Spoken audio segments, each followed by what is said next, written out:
artist from Lviv. He was kidnapped after waiting for treatment from his injuries in Alexandrivsky Hospital. Together there with Ihor Lutsenko.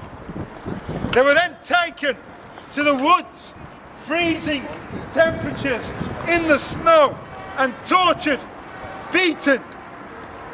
Luckily, Ihor survived to tell the world what happened to his friend. But Yuri, his friend, his injuries were too severe. His dead body was found in the woods in the snow. An unnamed victim, which they later found was around 22 years of age, was beaten to death on the colonnade by police near Lobanivsky.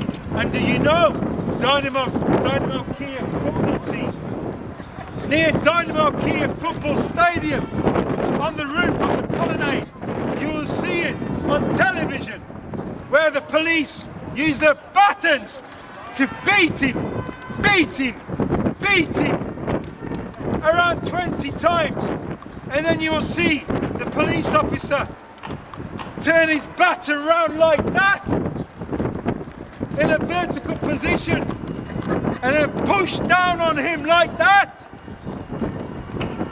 obviously killing the poor lad. But this wasn't enough. No, my dear friends, they wanted to cover up this murder. So guess what they did? They threw him off a 13-meter colonnade. So when they found him, they could not recognize who he was. His injuries were so severe, and of course he was dead. His spinal injuries were so severe he could not survive. But who was he? We don't know. He was unrecognizable. And today, when you read the press, you will find that people using Russian propaganda are denying that this lad is dead. They say he's alive. But you can get anybody off the street and pay him a bit of money and say you are this person. Because that is what is going on in Ukraine. The president of Ukraine is not for Ukrainians. No, he is not. He is for himself. His selfishness. He has sold his soul. His main aim is money. Money to him rules him. With this money, he then buys organized criminals. He has pardoned criminals from jail. He has put these criminals on the front line of the police force. Because Ukrainians wouldn't beat their own brother or sister. No, these people then are put in police uniforms, paid big money, and then told to quash the peaceful protesters. These people are called Titushki. Titushok derives from the name of Vadim Titushok. Activists who, in the past, beat journalists from Ukrainians Channel 5.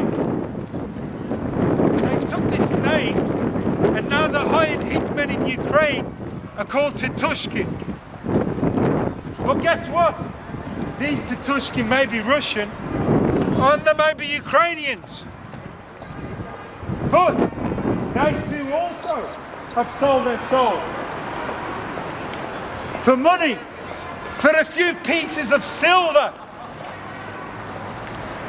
They have not only sold their soul, they have sold their country, they have sold their children, they have sold their future.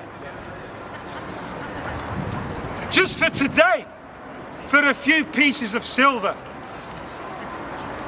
This reminds me of the time when Judas Iscariot also sold Jesus Christ for a few pieces of silver. But this is what's going on in Ukraine today. People are being bought, given money to torture people. But they do not know what they are doing. Because what future will hold for them? But when they realise this, it could be too late.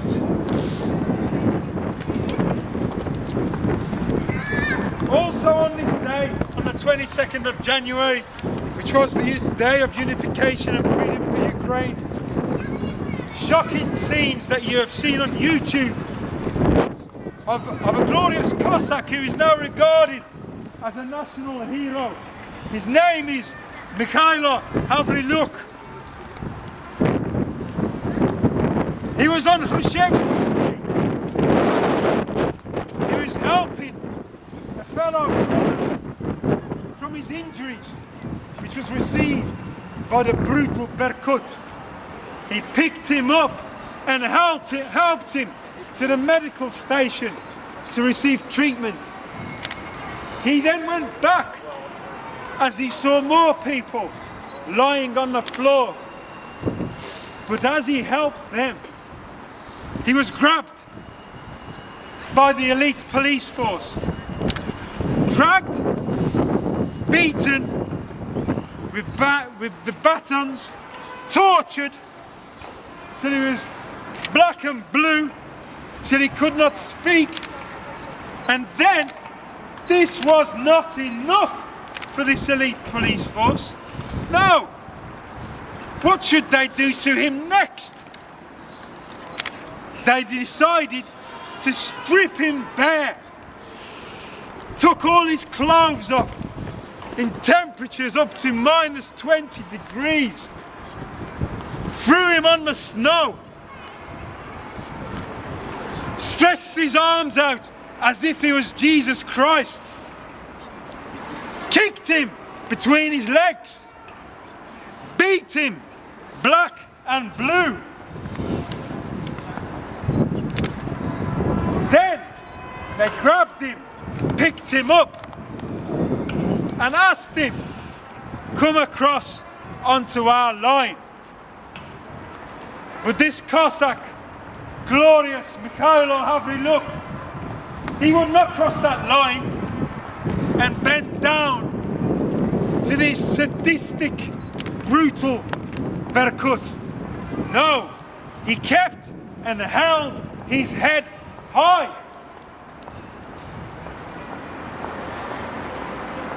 He looked at them straight in the eyes,